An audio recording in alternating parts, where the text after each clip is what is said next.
pessoal, bom dia. Vamos falar um pouco hoje no nosso canal aqui sobre um assunto que também está relacionado à biomecânica, uma vez que a gente sabe da importância, né, dessa musculatura esquelética nas funções aí, na mobilização desse cavalo. Então nós vamos falar um pouco sobre alongamentos, né, como alongar seu cavalo e como diminuir a dor na cernelha do seu cavalo atleta de Team Hope. Então a gente falou, inclusive dentro da maratona da biomecânica na prática, sobre alguns pilares que eu levo em consideração quando eu estou avaliando um cavalo biomecanicamente. E uma das coisas que eu falei, além do conhecimento da anatomia aplicada, a fisiologia muscular aplicada. Quais são as características, qual é a fisiologia dessa musculatura que nos permite trabalhar, melhorar a performance, né? E também avaliar esse animal quando a gente está fazendo um exame. E a gente sabe que dentro dos esportes existe um grau de força muscular, né, e de alongamento muscular também, que é muito responsável por essa performance e que exige uma exigência máxima, muitas das vezes, dessa musculatura. Então esse é o caso aí, por exemplo, de um cavalo de pé, que está fazendo uma contração, uma parada, uma contração do músculo glúteo femoral. Então é um músculo que participa aí da flexão do joelho e ele então está aí na sua força máxima. Então a gente sabe de toda essa importância aí. Também um cavalo de tambor, onde a gente nota que no momento da propulsão, de passagem do tambor, esse cavalo está numa fase de propulsão, ou seja, esse membro está direcionado para trás e há uma contração concêntrica desse músculo gluteal médio aqui muito forte para que esse membro se desloque para trás, que é oposta nessa força, ela é contrabalanceada, vamos dizer assim, pelo músculo quadríceps femoral, que é esse músculo que está representado aqui. Então esse músculo está em contração concêntrica e esse músculo aqui está em contração excêntrica, ou seja, ele está alongado. Se eu tenho dificuldade de alongamento desse músculo, consequentemente eu vou ter perda de performance, né? E eu vou ter redução também da velocidade. Então, ótimo. Então, vou explicar um pouquinho para quem ainda não assistiu a minha explicação sobre contração muscular. Sempre que a gente leva em consideração, quando a gente vai avaliar a contração, é a força com relação à resistência. Então, quando eu tenho uma força maior do que a resistência, eu vou ter um movimento articular. Quando eu tenho uma resistência maior do que a força, eu tenho um alongamento dessa musculatura. Se a força é igual à resistência, eu tenho uma contração que a gente chama de isométrica, que é aquela contração que eu mantenho e fico lá parado segurando. Isso é a isometria. E a força que a gente vai comentar agora de contração é a contração isotônica, que é a contração em que há uma alteração do comprimento desse músculo. Então, para explicar esse videozinho aqui, alguns de vocês já viram, onde eu explico o que é contração concêntrica e o que é contração excêntrica. Então, antes do vídeo rolar, eu vou explicar um pouquinho. A contração concêntrica, ela aproxima os ângulos articulares e a contração excêntrica, ela afasta os ângulos articulares. Então, é o alongamento, a contração excêntrica. Excêntrica, concêntrica, excêntrica. Então, aí, ó. A contração concêntrica, ela vai encurtar o músculo. E a contração excêntrica vai alongar o músculo. Sempre que o movimento acontece, essas duas contrações têm que acontecer juntas, tá? Então, para que o movimento aconteça de forma harmônica e do jeito que acontece normalmente, existe uma contração concêntrica oposta e há uma contração excêntrica e vice-versa. Concêntrica e excêntrica, e a concêntrica do bíceps oposta à excêntrica do tríceps. Esse é um caso onde é clássico mostrar que uma musculatura, ela precisa, não só para que o movimento aconteça de uma forma harmônica, estar em contração concêntrica, mas também ter a contração excêntrica, ter o alongamento. Esse caso é patognomônico de uma patologia que a gente vê na rotina aí do dia a dia, onde existe uma falta de alongamento, uma falta de contração excêntrica. Quando o cavalo ele vai levar a perna para frente, o que acontece? Existe uma necessidade de um alongamento dessa musculatura femoral caudal. Se isso não acontece, esse movimento vai ficar limitado. E é como esse cavalo anda, ele parece que ele está amarrado.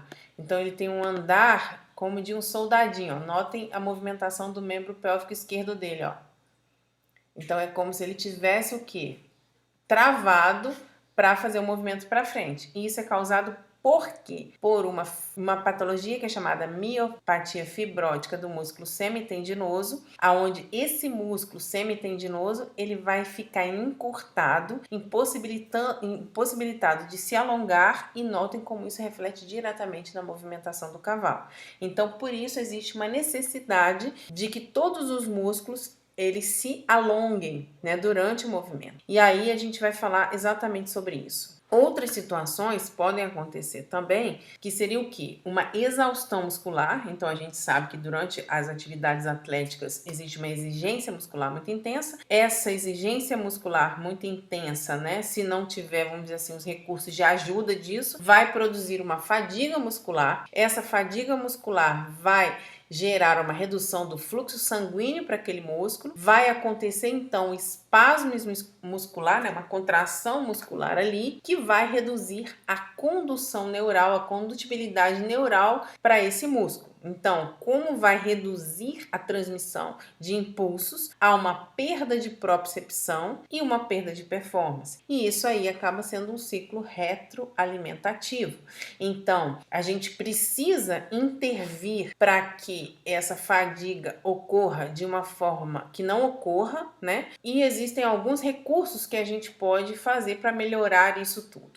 Dentro das funções da musculatura, existe uma característica que é a extensibilidade, ou seja, a capacidade de se estender, né, que essa musculatura tem. Então, essa capacidade de extensibilidade da musculatura, quando ela se estende, né, isso depende da viscoelasticidade desse tecido. Então, o que é essa viscoelasticidade? É a extensão da deformação no formato e comprimento, seguido da aplicação de forças externas como tensão, compressão e cisalhamento. Então, para acontecer uma deformação no formato dessa musculatura, interferindo nessa viscoelasticidade, existe a necessidade de uma aplicação de uma força externa. Então, ou o fato do cavalo pisar no chão, ou o fato da gente estar puxando aquele membro, né? Então, existe uma tensão, uma compressão e uma força de cisalhamento, que é essa força do atrito, para que ocorra essa extensibilidade.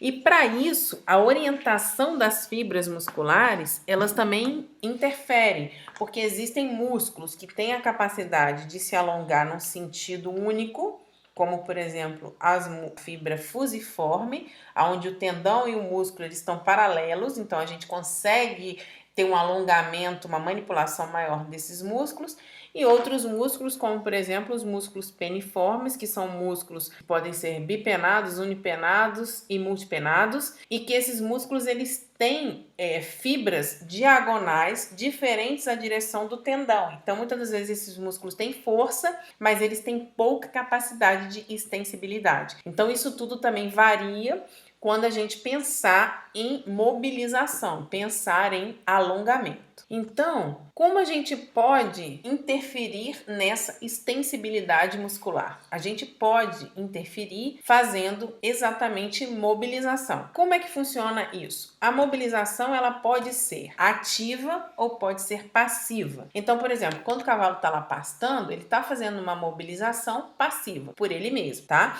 Mas existem algumas situações, como eu comentei lá, que não são fisiológicas, né? Que acabam tendo uma fadiga, um espasmo. Esse espasmo vai determinar o encurtamento desse músculo e a gente precisa também intervir de uma forma ativa. Então, fazendo movimentos, né, induzidos aí por uma cenoura, por um pouco de ração, um pedacinho de açúcar, uma rapadura. Então, a gente induz a esse movimento ou então mesmo com a mão, fazendo esses alongamentos. Então, a gente tem essa caracterização de mobilização ativa quando a gente interfere produzindo essa força externa, e existe também a mobilização passiva quando o cavalo está fazendo um movimento na natureza. Então, a gente sabe que é uma coisa muito importante, é isso aqui, ó. A força da contração muscular, ela depende do alongamento inicial. Então, se eu exerço uma força naquela musculatura, eu consigo aumentar em até 1/3 essa capacidade de alongamento. E essa capacidade de alongamento, ela vai por si só aumentar a força de contração desse músculo. Então, quando o músculo ele está encurtado, consequentemente, há uma perda de força dessa musculatura. Então, é por isso que é tão importante a gente entender como fazer essas mobilizações. É claro que isso é uma área da fisioterapia, mas como dentro da biomecânica a gente acaba usando muito esse conceito de contração muscular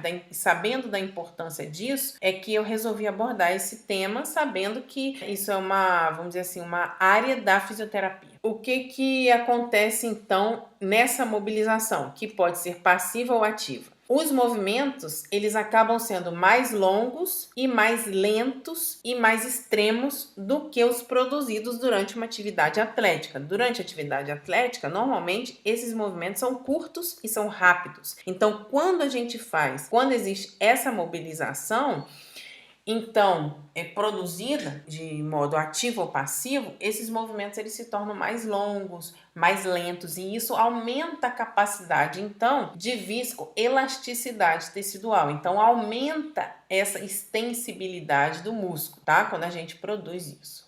Então, o que melhora? Né? O que esses alongamentos, o que essa mobilização melhora? Então, ela reloca fibras dentro da banda muscular, ela quebra tecido conjuntivo interfascicular que percorre nervos e vasos sanguíneos, então existe essa formação desse tecido conjuntivo entre as fáscias musculares e esse alongamento ele quebra essas limitações, vamos dizer aí, melhora a drenagem linfática e também melhora a cognição espacial e a propriocepção. Então melhora a percepção do cavalo de onde ele está pisando, né, o movimento que ele está fazendo. E quais são então as vantagens da gente ter um cavalo alongado? Então, alongamento de passada vai facilitar o engajamento do membro torácico e do membro pélvico, a propulsão, vai melhorar o suporte da coluna pela ação desses músculos do tórax, vai melhorar a tonicidade muscular, vai aumentar o equilíbrio do cavalo, por exemplo, quando ele está fazendo uma recepção de um salto, né, ou quando ele está executando, enfim, a tarefa atlética dele lá. E dentro da articulação, isso é muito interessante também, ele aumenta a tolerância à pressão induzida pelo esforço. Então, quando a gente faz um alongamento antes, por exemplo, de uma atividade atlética, a gente aumenta a capacidade daquela articulação de suportar a pressão a qual ela vai ser submetida, né? Então, de alguma forma, a gente também protege essa articulação. E também, como eu já falei, melhora a cognição espacial e a propriocepção. Então, o cavalo ele tem mais noção de onde ele está pisando, então ele consegue coordenar melhor os movimentos musculares dele. E para que eu falei isso tudo? Essa é uma modalidade do laço americano que é chamado de team rope, aonde a gente tem o movimento do cabeceiro e do peseiro para laçar esse boi. Então, o cabeceiro ele sai do brete do lado esquerdo, vai laçar a cabeça do boi, pescoço do boi e vai tracionar esse boi, alinhando para que o peseiro consiga laçar os dois membros pélvicos desse boi, os dois pés do boi, e aí eles se colocam de frente. Nesse momento, aonde esse boi vai ser tracionado, existe uma tensão e uma tração muito grande na região da cernelha desse cavalo. Notem aqui também esse movimento, onde a Patrícia está puxando aqui o boi, né? O boi está inclusive com a cabeça virada para o lado esquerdo lá, né? Então ele tem que vencer a resistência do atrito e do peso do boi, que está totalmente aqui apoiado nesse momento na cernelha desse cavalo e claro, nos membros pélvicos, a mão aqui está fora, ó, tá fora do ar, então a força está distribuída entre a cernelha e o membro pélvico. Então nesse momento há uma pressão muito grande em cima da cernelha desse cavalo. Isso que eu queria falar com vocês. Você sabia que existe um alongamento para reduzir a dor na cernelha desses cavalos? Então normalmente esses cavalos desenvolvem dor na região da cernelha. Então com a mobilização a gente sim consegue reduzir essa dor. E como a gente consegue reduzir essa dor? Fazendo lateroflexão e rotação combinada da região da coluna caudal, da coluna cervical caudal. Então, quando eu ensino esse cavalo, claro que não é a primeira vez que você vai fazer esse movimento que ele vai aceitar. Então, normalmente, o que a gente faz? A gente coloca esse cavalo próximo a uma parede para ele não ter como sair daquele movimento. E aí a gente vai com uma cenoura ou com um pouco de capim, que ele goste de comer, né? E aí a gente vai produzindo aí um alongamento até esse cavalo quase encostar aí a boca no membro pélvico. Então, à medida que ele vai aprendendo e vai aumentando a extensibilidade desse músculo, a capacidade elástica desse músculo, ele vai conseguindo fazer esse movimento. Então, se eu faço esse alongamento, eu consigo sim, né, aumentar todas aquelas características que eu falei que a mobilização ela melhora, e aí eu consigo reduzir a dor que esses cavalos de T-Rope, principalmente os cavalos de cabeça, têm nessa região aqui da cernelha. Então era isso que eu queria passar para vocês. Eu espero que vocês tenham gostado da aula. Eu quero pedir para vocês aí ativarem o sininho, porque todas as minhas publicações você vai receber, né? E se inscreve no nosso canal. Muito obrigada. Tchau!